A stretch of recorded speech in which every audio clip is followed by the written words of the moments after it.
بسم اللہ الرحمن الرحیم۔ السلام علیکم عزیز طلباء، آج ہم تفہیم عبارات کے سلسلے کا 9واں پیراگراف پڑھیں گے۔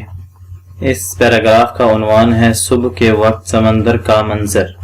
تو آئیے اس پیراگراف کو پڑھتے ہیں اور پھر اس کے سوالات کے جوابات دیکھتے ہیں۔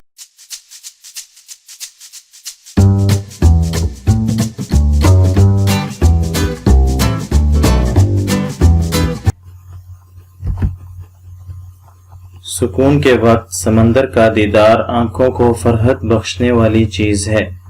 تختہ جہاز پر کھڑے ہو کر دیکھیں تو لہروں کا ایک لاتعداد سلسلہ نظر آتا ہے۔ ایسا معلوم ہوتا ہے کہ لہریں ایک دوسری کے پیچھے دوڑ رہی ہیں۔ صبح کے وقت جب آفتاب نکلتا ہے اور اچھلتی ہوئی لہروں کی سفید جھاگ پر اس کی کرنیں پڑتی ہیں تو کوس و قزح کے سارے رنگ دفعتاً شفاف پانی کے تختوں پر چمک جاتے ہیں اور دور افق کے قریب سنہری روپہلی فرش بچھا ہوا نظر آتا ہے، گویا شاخاور کے خیر مقدم کے لیے سامان ہو رہا ہے۔ تو عزیز طلباء، اس پیراگراف میں صبح کے وقت سمندر کا خوبصورت منظر بیان کیا گیا ہے۔ سکون کے وقت سمندر کا دیدار آنکھوں کو فرحت بخشنے والی چیز ہے۔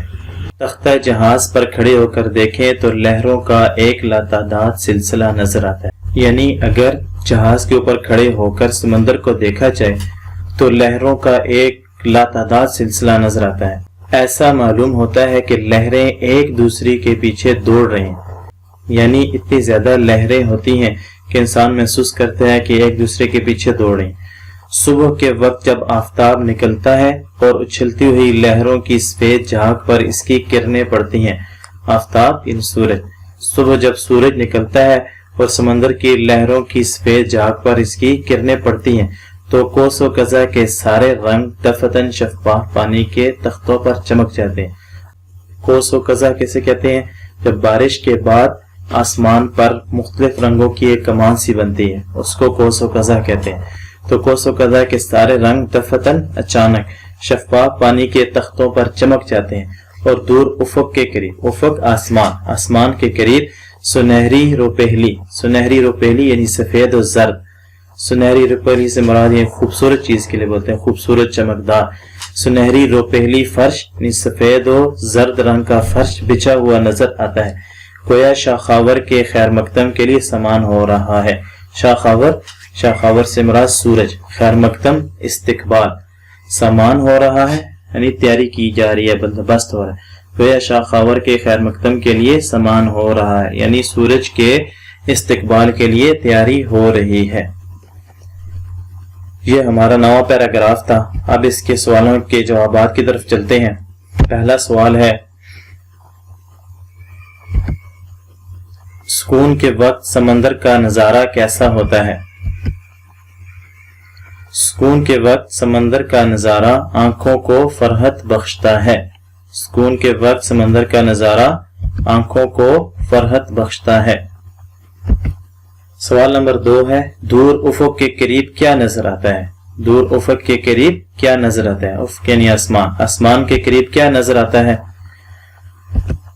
دور افق کے قریب، صبح کے وقت دور افق کے قریب سنہری چاندی کے رنگ کا فرش بچھا ہوا نظر آتا ہے، جیسے سورج کے خیر مقدم کے لیے تیاری ہو رہی ہے۔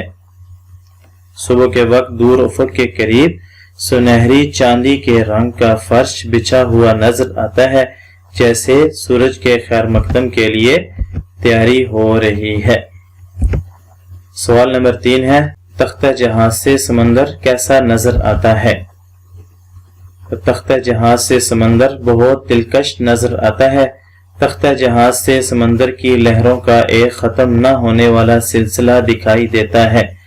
یہ لہریں ہوا کے نرم جھونکوں کی وجہ سے سمندر پر ہر وقت موجود رہتی ہیں اور ایک دوسرے کے پیچھے چلی آتی ہیں۔ سوال نمبر 4 ہے، صبح کے وقت سمندر کا منظر کیسا ہوتا ہے؟ صبح کے وقت جب سورج کی کرنیں سمندر کی لہروں کی سفید جھاگ پر پڑتی ہیں تو کوس قزح کے سارے رنگ شفاف پانی کے تختوں پر چمکتے نظر آتے ہیں۔